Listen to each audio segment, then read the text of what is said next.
Si beaucoup d'entre nous pensent que les préservatifs sont un phénomène relativement récent, il s'avère qu'ils sont utilisés depuis des milliers d'années. Cela dit, à l'époque, ils étaient fabriqués à partir d'intestins d'animaux. Heureusement pour nous, grâce au progrès de la technologie, nous pouvons produire en masse des préservatifs sûrs, propres, bon marché et polyvalents, à raison de milliers d'unités à la fois. Mais même ce processus super automatisé commence par la même chose que tout autre processus de fabrication, à savoir la collecte de matières premières. Je suis sûr que vous avez au moins une fois dans votre vie entendu parler d'un préservatif comme d'un caoutchouc. Et ce n'est pas sans raison. De nos jours, tous les préservatifs sont fabriqués à partir de latex, une matière naturelle produite par les EVA et utilisée dans toutes sortes d'objets, des gants aux gommes à crayon, en passant par les sacs et, oui, les préservatifs. Le latex est obtenu en coupant les arbres à caoutchouc et en recueillant le liquide blanc qui en résulte et qui, lorsqu'on le laisse durcir, se transforme en caoutchouc naturel. Ce matériau est ensuite recueilli en grande quantité et mélangé à quelques agents stabilisants tels que l'ammoniac afin de s'assurer qu'il ne se solidifie pas pendant le transport. Ensuite, ces lots sont emballés et expédiés à travers le monde jusqu'à l'usine de fabrication des préservatifs où ils sont stockés dans d'immenses réservoirs à température contrôlée avant d'être utilisés. Cela nous amène à la fabrication proprement dite, dont la partie principale est le moulage et le trempage. Au cours de cette étape, comme son nom l'indique, des moules à préservatifs, généralement en métal ou en verre, sont utilisés à partir de la forme du préservatif, mais avant cela, le latex doit être préparé pour que les moules puissent être trempés.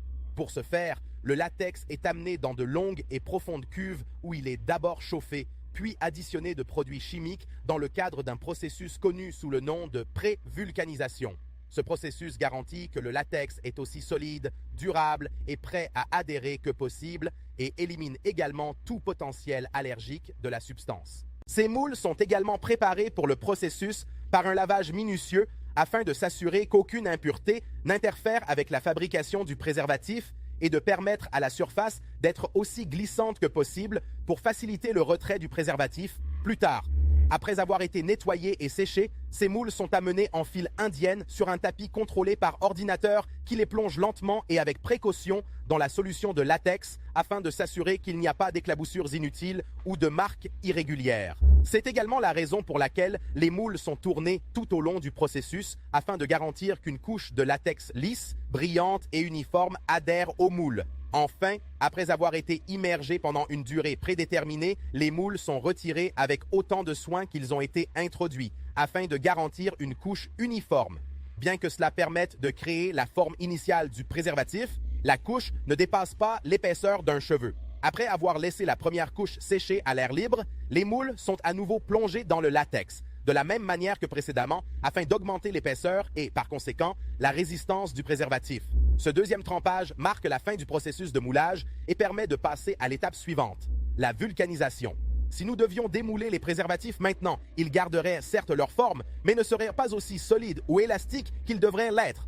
Pour obtenir ces qualités, les préservatifs sont introduits dans un long four où ils sont chauffés. Ce processus, connu sous le nom de vulcanisation, peut augmenter la résistance et l'élasticité du latex de plus de 200%. En prime, il confère au latex une surface lisse, presque soyeuse, ce qui est important pour des raisons évidentes.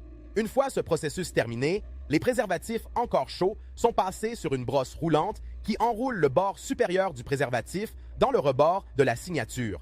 Cela permet au préservatif de rester solide tout en permettant à quelqu'un de le tenir pendant l'application. Enfin, une fois que le bord a été réalisé et que les préservatifs sont solides et secs, nous pouvons passer à l'étape suivante, le nettoyage. Il n'est pas surprenant qu'un outil de soins de santé tel qu'un préservatif doive être parfaitement propre et exempt de tout résidu ou impureté.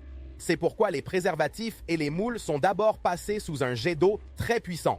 Cela permet A, d'éliminer tout résidu de latex et de produits chimiques, et B, de détacher le préservatif du moule et de le jeter dans une pile située en dessous.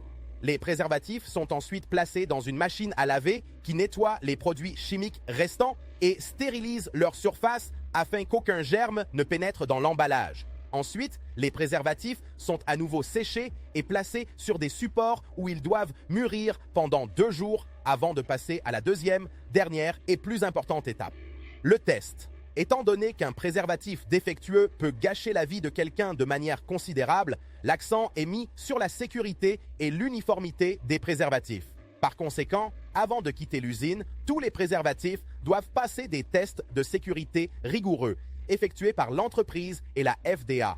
Le premier et le plus évident de ces tests est le test du trou d'épingle qui consiste à vérifier que chaque préservatif ne présente aucun trou de perforation. Pour ce faire, les préservatifs sont remplis d'eau qui est reliée à une électrode positive. Ces préservatifs sont ensuite placés dans une autre cuve d'eau reliée à une électrode négative, de sorte que si l'eau à l'intérieur du préservatif entre en contact avec l'eau à l'extérieur, un circuit est établi indiquant à l'ordinateur que le préservatif est défectueux. Cette méthode permet non seulement de garantir une sécurité absolue, mais aussi de détecter des trous qu'il serait impossible d'observer à l'œil nu. Un autre test important est le test de volume spécifié par la norme internationale ISO 40, selon laquelle tous les préservatifs sûrs doivent pouvoir contenir 18 litres d'air sans exploser. Pour ce faire, quelques préservatifs d'un lot sont gonflés à l'aide de pompes jusqu'à ce qu'ils éclatent, et le volume maximal est comparé à la norme. La plupart des préservatifs actuels peuvent facilement contenir plus de 30 litres d'air. Ensuite, un autre lot de préservatifs est soumis à un test de résistance à l'étirement qui mesure la résistance à la déchirure du préservatif en l'étirant artificiellement et en observant le temps nécessaire pour que le préservatif se déchire. Enfin, les préservatifs sont inspectés par un professionnel de la santé à l'aide d'un microscope afin de s'assurer qu'ils sont exempts de germes selon des normes élevées. Au cours de ce processus, si un seul préservatif échoue à l'un des tests, tout le lot est jeté et le processus recommence. Mais si le lot est satisfaisant, il est finalement envoyé à l'emballage de dernière destination. Là, une machine retire tous les préservatifs de leur support sous la forme de petits anneaux bien nets, comme ceux que vous connaissez. Ces anneaux passent ensuite sur un tapis roulant où des ouvriers procèdent à une inspection visuelle pour s'assurer qu'aucun préservatif déformé n'arrive jusqu'à l'emballage. Une machine dépose ensuite quelques gouttes de lubrifiant dans le préservatif pour en améliorer la performance et la facilité d'utilisation. C'est également à ce stade que les éventuels parfums ou huiles aromatiques sont ajoutés à la surface en fonction du type de produit. Ensuite, les préservatifs sont emballés individuellement dans des feuilles d'aluminium spécialement conçues pour les maintenir stériles et propres jusqu'à la date de péremption spécifiée. Enfin, les emballages en aluminium sont placés dans des boîtes ou des pochettes en carton qui indiquent l'utilisation, la date de péremption et tout avertissement associé à un préservatif. Une fois cette étape franchie, les préservatifs peuvent être expédiés là où ils sont nécessaires. Tout cela montre bien que même pour une chose aussi simple qu'un préservatif, des centaines de pièces mobiles et de considérations minutieuses sont impliquées juste pour que vous et moi puissions vivre en toute sécurité et sans risque.